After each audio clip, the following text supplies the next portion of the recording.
अस्सलामुअलैकुम। कैसे हैं आप सब? उम्मीद है कि आप सब खैरियत से होंगे। तो आज हम अपने यूनिट 18 वेरिएशन की एक्सरसाइज 18.2 के कुछ और सवाल करेंगे। ठीक है, तो जैसे कल की वीडियो में हमने सिर्फ 2 सवाल किए थे, आज हम उससे आगे कुछ सवाल करेंगे। तो हम अपनी वीडियो को स्टार्ट करते हैं और इसके क्वेश्चन करना शुरू करते हैं 18.2 की एक्सरसाइज के। ठीक है, तो हमारा जो पहला क्वेश्चन होगा वो होगा क्वेश्चन नंबर 3। ठीक है, तो यहाँ पे आप देख सकते हैं, यहाँ पे मैंने सवाल लिखा हुआ है क्वेश्चन नंबर 3 का। यहाँ पे लिखा हुआ है कि इफ़ जो यू है, ठीक है, वो डायरेक्टली प्रोपोर्शनल है क्यूब रूट वी के and u is equal to 4 है when v is equal to 64। Find the value of u when v is equal to 216। मतलब आपको वैल्यू मालूम करनी है u की जब के जो v है वो 216 है, और आपको वैल्यू मालूम करनी है v की जब जो u की वैल्यू है वो 5 है। ठीक है, तो ये था सवाल। अब हम इसको करना शुरू करते हैं। सबसे पहले तो हम इसका वो मतलब कांस्टेंट निकालेंगे, कांस्टेंट की वैल्यू निकालेंगे। तो हम निकालते हैं। जैसे यहाँ पे हमें ये दिया गया है कि जो u है वो डायरेक्टली प्रोपोर्शनल है क्यूब रूट v के। अब जैसे जब हम इस प्रोपोर्शनलिटी की साइन को हम हटाएंगे तो हमारे पास इक्वल टू कांस्टेंट आ जाएगा k। ठीक है, और यहाँ पे हम लिख देंगे क्यूब रूट v। अब जैसे हमें k की वैल्यू मालूम करनी है तो हम क्या करेंगे, हम इस क्यूब रूट को इधर ले आएंगे डिवाइड में, और यहाँ पे लिख देंगे k। अब जैसे यहाँ पे u की वैल्यू हमें दी गई है 4, और यहाँ पे जो है इसकी वैल्यू हमें दी गई है 64। ठीक है, तो यहाँ पे तो ये अब हमने कर लिया। अब इसके बाद हम क्या करेंगे, अब इसके बाद जैसे यहाँ पे हमने ये क्यूब रूट लिया है, ठीक है, 64 का। अब जैसे अगर हम 4 का क्यूब लेंगे, अगर जैसे हम 4 का क्यूब लेंगे तो हमारे पास यही 64 आ जाएगा। तो हम क्या करते हैं, हम यहाँ पे लिख देते हैं 4 अपॉन क्यूब रूट 4 का क्यूब। ठीक है, तो यहाँ पे हमारे पास ये आ गई वैल्यू। अब जैसे हम इस क्यूब से इस क्यूब को हम कैंसिल कर देंगे। जैसे ये कैंसिल कैसे हुआ, जैसे मैं आपको यहाँ पे करके दिखाती हूँ। जैसे यहाँ पे जैसे यहाँ पे क्यूब रूट है 4 क्यूब, जब हम इस क्यूब रूट को हटा देंगे तो यहाँ पे जो 4 है, जैसे यहाँ पे ये जो क्यूब 4 का क्यूब, यहाँ पे क्यूब लिखेंगे। ठीक है, और फिर उसके बाद क्या करेंगे, जैसे अगर हम ये जो रूट है क्यूब रूट हटा देंगे तो यहाँ पे आ जाएगा 1/3। ठीक है, और फिर जैसे फिर हम क्या करेंगे, इस 3 को इससे मल्टीप्लाई करा देंगे तो हमारे पास आ जाएगा 3/3। ठीक है, और फिर जो 3 है वो 3 से कैंसिल हो जाएगा। तो यहाँ पे जो 3 ये है तो ये यहाँ पे 4 आ जाएगा। ठीक है, अब जैसे ये जो है रूट क्यूब, मतलब जैसे 4 का जो क्यूब है, इसका जो रूट है क्यूब रूट, ये बराबर होता है 4 के। तो हम इसको ऐसे भी डायरेक्टली काट सकते हैं। जैसे ये जो क्यूब है ये क्यूब रूट से कैंसिल हो गया। ठीक है, तो हमारे पास k की वैल्यू क्या आ गई, 4/4। इसको हम काट देंगे तो बस 1 बच जाएगा।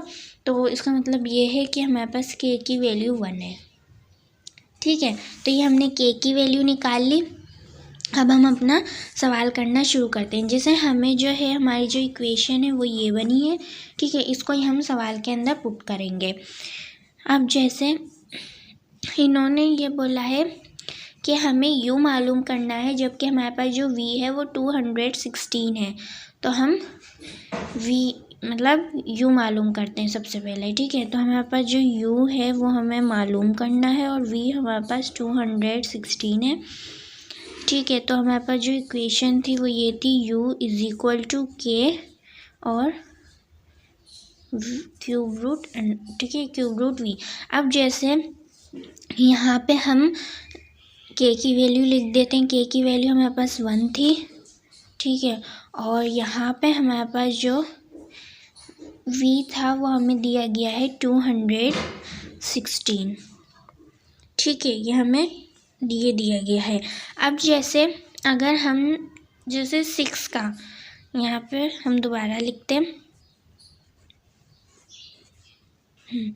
अगर जैसे हम 6 का क्यूब रूट लेंगे, मतलब जैसे 6 का अगर हम क्यूब लेंगे तो हमारे पास 216 आ जाएगा। तो यहाँ पे हम जो है यहाँ पे हम लिख देते हैं 6 का क्यूब। ठीक है, तो अब जैसे यहाँ पे जो ये क्यूब है, इस क्यूब रूट से कैंसिल हो जाएगा, तो यहाँ पे सिंपल एक 6 बच जाएगा। और फिर यहाँ पे जो हमारे पास u की वैल्यू आ जाएगी वो हमारे पास आ जाएगी 6। ठीक है, तो ये हमने u की वैल्यू निकाली। अब हमें निकालनी है v की वैल्यू। जैसे v हमें मालूम करना है और u हमारे पास है 5। ठीक है, तो हम वही फॉर्मूला रखेंगे, u = k cube root v। ठीक है, अब हमें मालूम ये करना है तो हम क्या करेंगे, जैसे हमें u की वैल्यू यहाँ पे दी गई है 5, यहाँ पे हम लिख देते हैं k की वैल्यू हमारे पास 1 है और यहाँ पे क्यूब रूट v आ गया। तो यहाँ पे जैसे हमने u की वैल्यू लिख दी और k की, और यहाँ पे हमने क्यूब रूट v लिख दिया। अब हमें मालूम ये करना है। ठीक है, तो अब हम क्या करेंगे, अगर जैसे 1 को हम उस साइड पे लेके जाएंगे, डिवाइड कराएंगे तो फिर भी 5 ही आएगा। तो यहाँ पे हम लिख देते हैं 5 और क्यूब रूट v। ठीक है, तो अब जैसे यहाँ पे हम क्या करेंगे, हम यहाँ पे taking cube root on both side ले लेंगे, क्योंकि जब आपको स्क्वायर ख़त्म करना होता है तो आप स्क्वायर बोथ साइड लेते हैं, तो इसमें भी हम क्यूब बोथ साइड ले लेंगे। जैसे आपको अगर स्क्वायर रूट ख़त्म करना होता है, तो जैसे यहाँ पे हमने क्यूब बोथ साइड ले लिया, तो यहाँ पे हम लिख देंगे 5 क्यूब।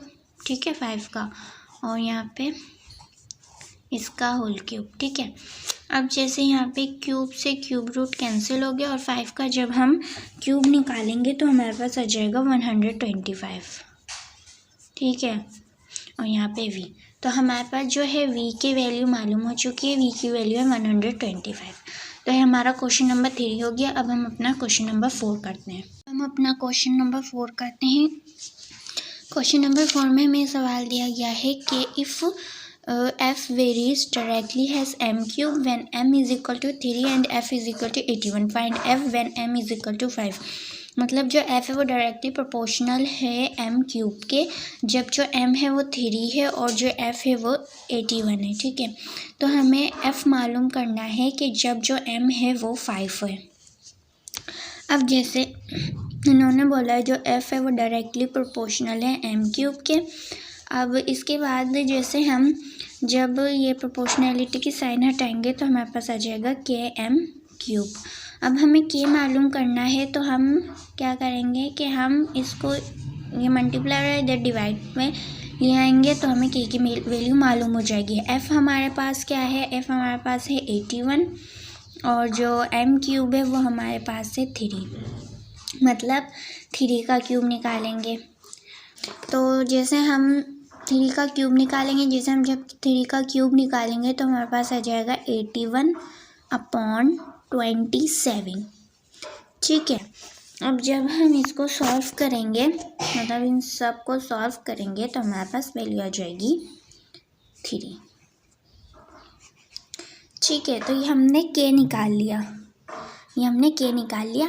अब हम अपना सवाल करते हैं। ठीक है, तो ये है हमारे पास इक्वेशन, इसको हम अपने सवाल में पुट करेंगे। यहाँ पे हमें मालूम करना है f और जो m है वो 5 है, तो हम क्या करेंगे, हम यहाँ पे लिख देंगे f इज इक्वल टू, ठीक है, हमें f मालूम करना है और जो m है वो हमारे पास 5 है। अब यहाँ पे हम अपनी जो है इक्वेशन पुट करते हैं, f is equal to km cube. ठीक है, तो k की वैल्यू हमारे पास आई थी 3 और 5 का क्यूब। ठीक है, तो ये हमने लिख लिया। ठीक है, तो ये हमने लिख लिया 5 का क्यूब। अब हम क्या करेंगे, सबसे पहले हम सबसे पहले हम 5 का क्यूब निकाल लेंगे। तो जब हम 5 का क्यूब निकालेंगे तो हमारे पास आएगा 125। ठीक है, ये हमारे पास हो गया 5 का क्यूब। अब हम इन दोनों को मल्टीप्लाई कर देंगे। मल्टीप्लाई करेंगे तो हमारे पास आंसर आएगा 375। ठीक है, तो ये हमारा क्वेश्चन नंबर 4 हो गया। क्वेश्चन नंबर 4 बहुत ही सिंपल था, तो ये हमने कर लिया। अब हम अपना क्वेश्चन नंबर 5 करते हैं। अब हम अपना क्वेश्चन नंबर 5 करते हैं। क्वेश्चन नंबर 5 में हमें ये सवाल दिया गया है कि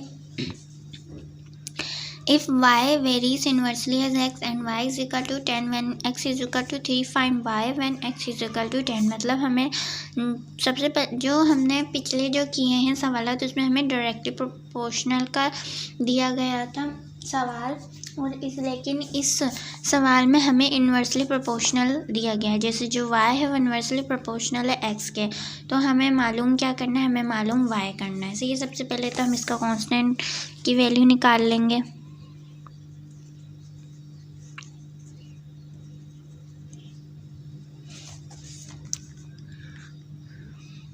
जो y है वो इन्वर्सली प्रोपोर्शनल है x के। ठीक है, मतलब जैसे हम y कम करेंगे तो x बढ़ जाएगा, और अगर x कम करेंगे तो y बढ़ जाएगा। इन्वर्सली प्रोपोर्शनल का ये मतलब होता है जब हम प्रोपोर्शनलिटी की साइन हटाएंगे हमारे पास कांस्टेंट और x आ जाएगा। अब हमें के की वैल्यू मालूम करनी है कांस्टेंट की, तो x यहाँ डिवाइड हो रहा है, वहाँ जाके मल्टीप्लाई हो जाएगा, और यहाँ पे k। तो हम y की वैल्यू रख देते हैं। y की वैल्यू है 10 और इसकी वैल्यू है x की 3। तो जब हम इन दोनों को मल्टीप्लाई करेंगे तो हमारे पास आ जाएगा 30। ठीक है, k इज इक्वल टू 30। तो हमारे पास k की वैल्यू आ गई। अब हमारे पास इक्वेशन ये बनी है, तो इस हिसाब से हम करते हैं। y हमारे पास है, जैसे y is equal to k हमारे पास है 30 और x हमारे पास है 10। ठीक है, हमने ये जो है इक्वेशन यहाँ लिखी थी, यहाँ पे मैं लिख देती हूँ y is equal to k upon x। ठीक है, तो ये हमने लिख दिया। अब जैसे जब हम इन दोनों को करेंगे तो ये तो सिंपल हो जाएगा। जैसे जब हम इन दोनों को करेंगे डिवाइड, जैसे 10 1 ज़ा 10, 10 3 ज़ा 30। ठीक है, तो y इज इक्वल टू 3। तो हमारा क्वेश्चन नंबर 5 हो गया। क्वेश्चन नंबर 5 इतना ही था और बहुत ज़्यादा सिंपल था। ठीक है, क्योंकि हमने इसमें क्वेश्चन नंबर 5 में इन्वर्सली प्रोपोर्शनल का किया है। ठीक है, तो हमारा क्वेश्चन नंबर जो 5 है वो हो चुका है। ठीक है, तो ये थी आज की हमारी वीडियो। इस वीडियो में हमने क्वेश्चन नंबर 3, 4 और 5 के एक्सरसाइज 18.2 का यूनिट 18 की।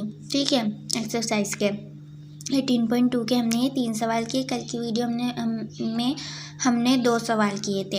इस वीडियो में हमने 3 सवाल किए, 3, 4 और 5। ठीक है, और अगली वीडियो में जो सवाल हैं वो और कर लेंगे। ठीक है, तो उम्मीद है कि आपको ये तीनों सवाल समझ आए होंगे। उम्मीद है कि आपको ये वीडियो भी पसंद आई होगी।